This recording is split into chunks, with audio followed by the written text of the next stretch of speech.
This is the third postcard from the Heidelberg Choral Society Virtual Centenary Concert Tour to Europe. Gulliver's Music Travel is our agent making all the arrangement. Well, it makes sense that this company also exists in the virtual parallel universe that we're travelling through. After all, Gulliver would be more famous than Doctor Who as a traveller through parallel universes. So, big shout out to Gullivers for all that they've had to cope with back in the real world. Anyway, here we are in Salzburg, arriving via Munich, cloudy in London as we left, and cold and wet here.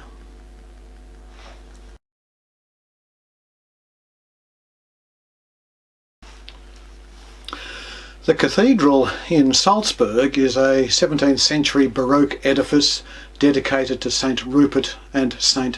Virgilius. Have you ever heard of them? No, neither had I.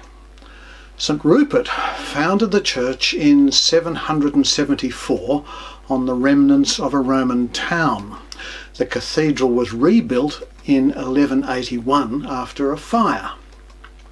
In the 17th century, the cathedral was completely rebuilt in this Baroque style under Prince Bishop Wolf Dietrich von Reithenau to its present appearance. The cathedral still contains the baptismal font in which composer Wolfgang Amadeus Mozart was baptized.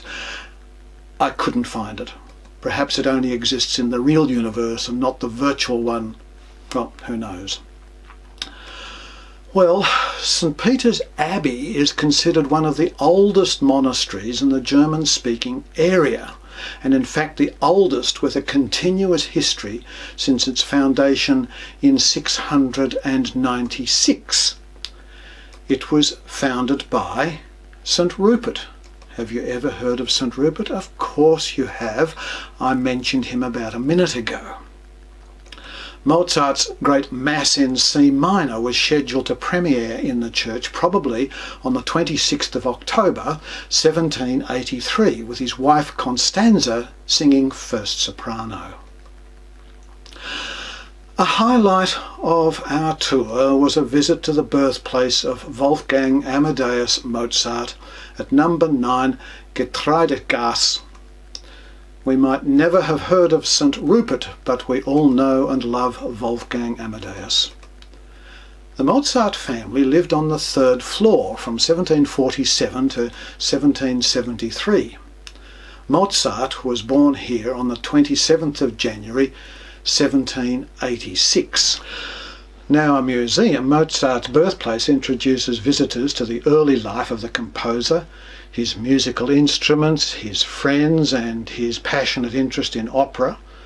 The third floor exhibits Mozart's childhood violin. I wonder how long it'll be before they notice that it's missing.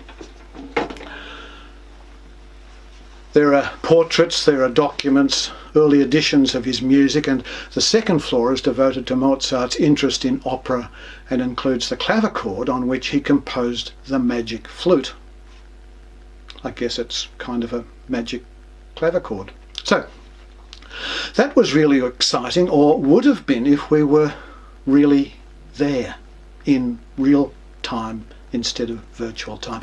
Interesting how one's emotions are completely different in scale from what they are in the real universe.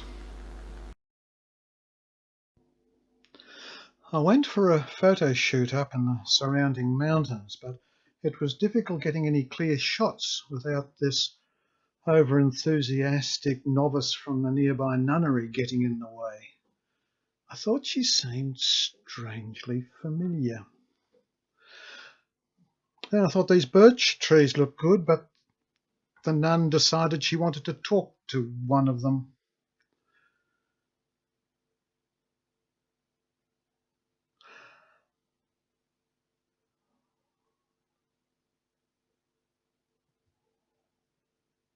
Then she decided she'd run after me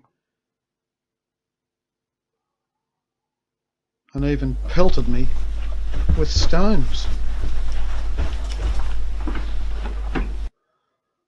Thought I'd seen the last of her. Later, she and some of her pals tried to run me over on their bikes. Where have I seen them before? Some lovely gardens to photograph. The flowers are lovely, but of course the tribe from the streets had to get in on the act. Well, it's time to leave Salzburg. The concert went well, great audience, a bit of a hiccup in the Sanctus. Salzburg is wonderful. It's certainly the embodiment of the sound of music. Ah, that's where I've seen them before. The cast must live eternally in this virtual reality. Must drive the locals crazy. Well, now it's off to Vienna.